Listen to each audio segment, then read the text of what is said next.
Words with letters with same sound. పిల్లలు, ఈ 3 పదాలను జాగ్రత్తగా గమనించండి. ఆ పదాలు FILL, BELL, BOSS. పిల్లలు, ఈ 3 పదాల్లో ఏ పోలిక ఉంది? ఖచ్చితంగా చెప్పారు. ఈ పదాల్లో 2 సార్లు వచ్చిన అక్షరాలు ఉన్నాయి. పిల్లలు, ఇంగ్లీష్లో ఒక అక్షరం పదంలో 2 సార్లు వచ్చినప్పుడు చాలా పదాల్లో వాటి ఉచ్చారణ మనం ఒక్కసారే చేయవలసి ఉంటుంది. పదండి, ఒక ఉదాహరణ చూద్దాం. ఆ పదం BELL. ఈ పదంలో ఎల్ అనే అక్షరం 2 సార్లు వచ్చింది.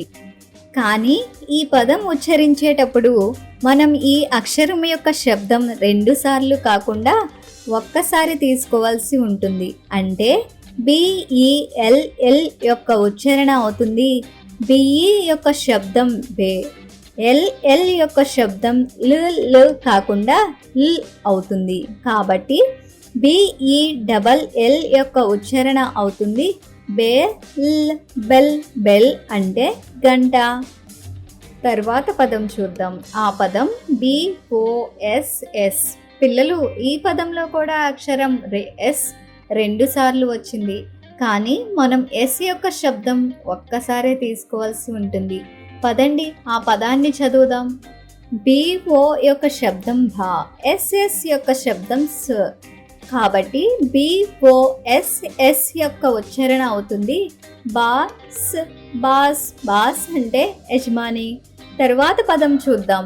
DOLL. ఈ పదంలో కూడా అక్షరం L 2 సార్లు వచ్చింది. అయితే ఈ పదం ఉచ్చరించేటప్పుడు L యొక్క శబ్దం ఒక్కసారే తీసుకోవాలి. కాబట్టి పదం యొక్క ఉచ్చారణ అవుతుంది DO డా మరియు LL యొక్క శబ్దం ల్.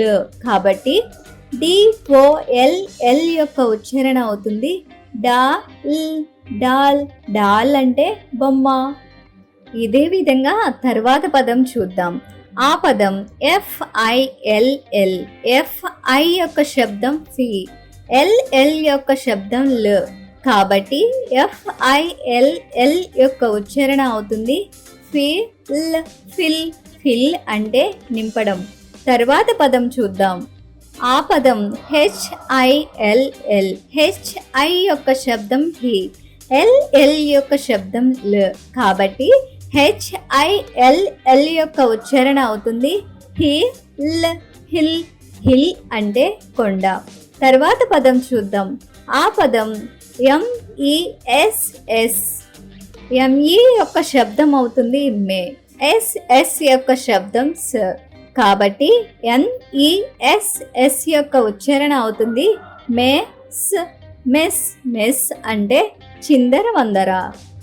తరువాత పదం చూద్దాం. ఆ పదం TOSS. TO యొక్క శబ్దం అవుతుంది టా, SS యొక్క శబ్దం స.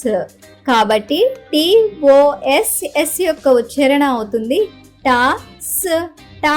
టాస్ అంటే నాణెం ఎగరవేయడం.